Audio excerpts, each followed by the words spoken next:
என்னுயிரே செல்லம்மா promo episode. ரதி தேவாவை பார்த்தாள். அவள் இல்லாமல் அவனால் இருக்க முடியாது என்பது அவளுக்கும் நன்றாகவே தெரியும்.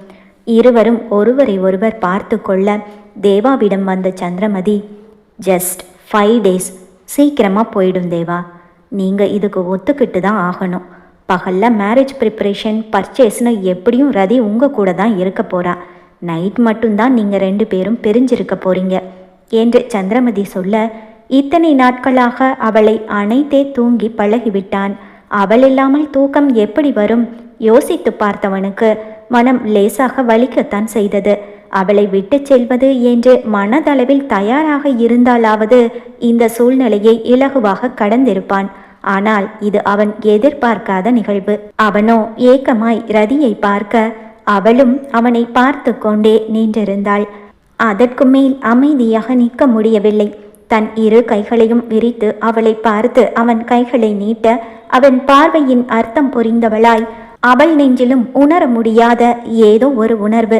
அவள் கால்கள் தானாக அவனை நோக்கி எட்டு வைக்க, காற்றில் பறந்த கூந்தலும் விரைந்து துடிக்கும் இதயமும் அவனிடம் தஞ்சம் புக, அவள் ஒவ்வொரு அடி இடைவெளியை கடந்து அவனிடம் வரும்போதும், என் உயிரடி நீ என்று அவன் சொன்ன வார்த்தைகள்தான் அவள் செவியை நிறைத்து அவள் நெஞ்சத்தை முழுவதுமாய் ஆட்கொண்டிருந்தது.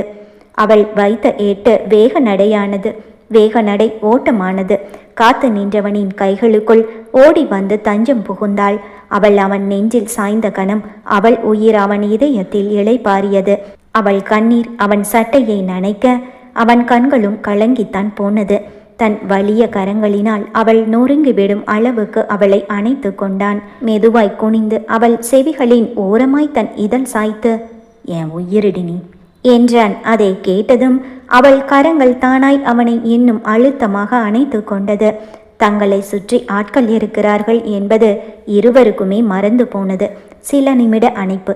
அவளை விட்டு விலகிய தேவா நெஞ்சில் சாய்ந்திருந்தவளை நிமிர்த்தி அவள் நெற்றியில் மென்மையாய் ஒரு முத்தம் பதித்தான்.